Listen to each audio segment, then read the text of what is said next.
Well, today, many pieces of equipment used with a tractor require the operator to use a control box in the cab. When a farmer wants to switch an implement from tractor to tractor, well, the control boxes and the cables have to be moved as well. But ISOBUS provides a convenient solution. New Holland Hay and Forage Marketing Segment Lead Seth Doman and also Crop Packaging Products Manager Curtis Hoffman now join us here in the studio to discuss hay quality and also new technology available. Thanks for joining us today, gentlemen. Thanks for having us. Well, first of all, talk about ISOBUS. Tell us, what is it going to do for us in haymaking in the future?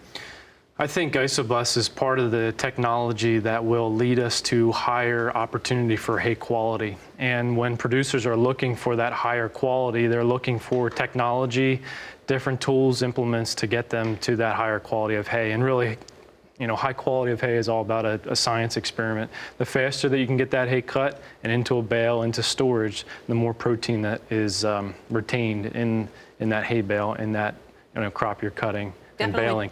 But ISOBUS technology will help that producer to become more efficient in terms of operator fatigue, or even more precise in terms of baling when it comes to a big baler. Well, explain exactly what ISOBUS is and how it helps the producer. So ISOBUS started off as basically just information sharing between the implement and the tractor.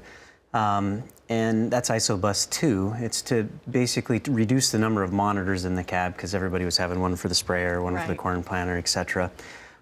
Today we've taken it another step further, and there's now ISOBUS 3, where the implement actually talks to the tractor and actually is now beginning to take control of some certain functions of the tractor, like, say, transmission or remotes.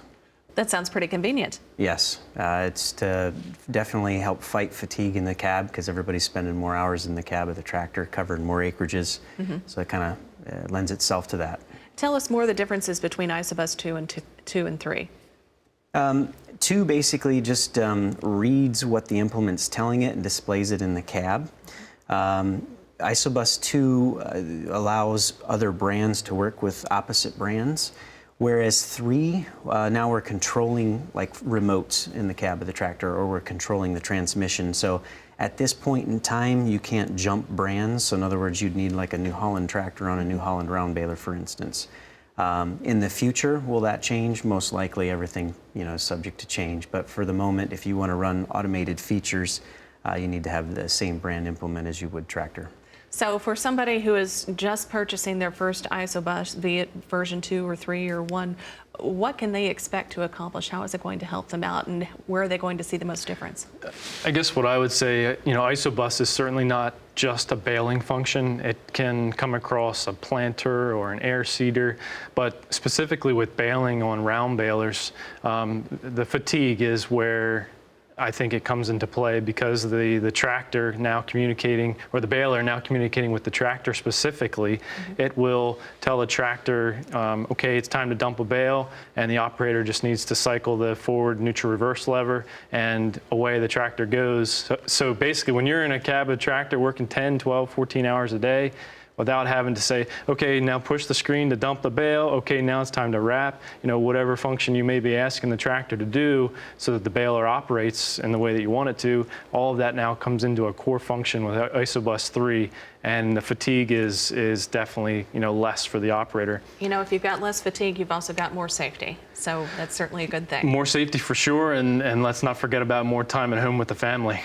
That's always good as well. Well, thank you very much, guys. Seth, Curtis, they will be joining us again here in the next half hour as well. Further conversation about ISOBUS.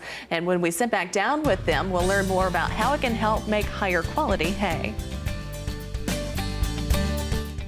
Well, in our last half hour, we discussed ISOBUS and how it extends the possibilities of precision farming through more intelligent functions and, of course, GPS data integration. New Holland Crop Packaging Products Manager Curtis Hoffman and Hay and Forage Marketing Segment Lead Seth Doman now sit back down with us here in the studio to take a further look at ISOBUS. Thanks for joining us once again, gentlemen. Thanks for having us. Now, as we said, we talked about the last half hour. Let's also focus on one of the reasons ISOBUS would come onto the farm: consistency and quality. Tell us how it can improve consistency and quality with hay, straw, corn fodder.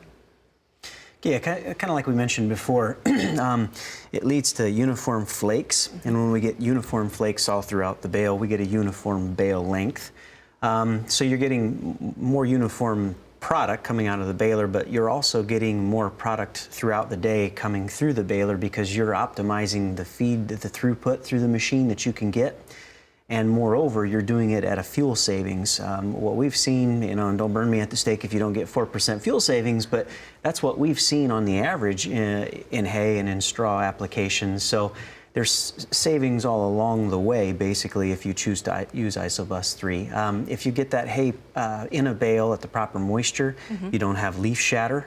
You have more weight to sell if there's a few more points of moisture in there, if it's like 12% hay instead of 10% hay. So you win all the way around, especially if you can get out of the cab at the end of the day, like we've been talking about, with fresher than what you've been in years past. Sanity intact. Well, Yes. and the other thing I would add too, the quicker you can get your bales, your crop baled, have the bales sitting in the field. Your operators are now done in the tractor, and now those that have to come and load up the bales, take the bales into storage, the sooner you can do that, get that whole process done, the better high quality hay you're going to make. Absolutely. So also, what hay and forage implements have the ISOBUS available?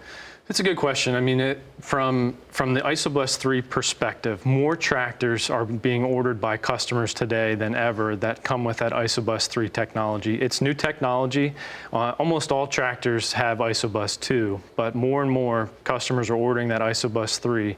And from an implement perspective, you've got the balers, so the round balers, the big balers, the air seeders, and as well as some planters out there. So it's becoming more and more important technology for this market, and the efficiencies that come along with it are very important. And then, of course, as far as ISOBUS 2 implements running on an ISOBUS 3 tractor, I mean, is that possible? Do they integrate well? You can run ISOBUS 2 implements on an ISOBUS 3 equipped tractor. They will behave like an ISOBUS 2 tractor in that manner. If you try to go the other way, much like a computer, you cannot do that. So if you have an ISO 3 implement, you can run it as an ISO 2 on a 2, but not as a 3 on a 2. The other thing to think about, like Seth was saying, when you're ordering tractors and equipment, to get to level 3, you need to buy an unlock code. So when you plan that purchase, you want to buy the unlock code for the tractor unlocked at the plant if you can, and then also unlock the implement at the plant as well if you possibly can, so that way you're ready to go. All right. Well, Seth, Curtis, thanks for joining us. We appreciate your time joining us here today in the studio, talking about ISOBUS being available through New Holland now. New Holland Crop Packaging Products Manager and Hay Forage Marketing Segment Lead, Curtis Hoffman and Seth Doman. We appreciate them taking the time to join us today. Of course, don't go away. We've got more coming up in the next half hour right here on RFD-TV and on Rural Radio on Sirius XM, Channel 147.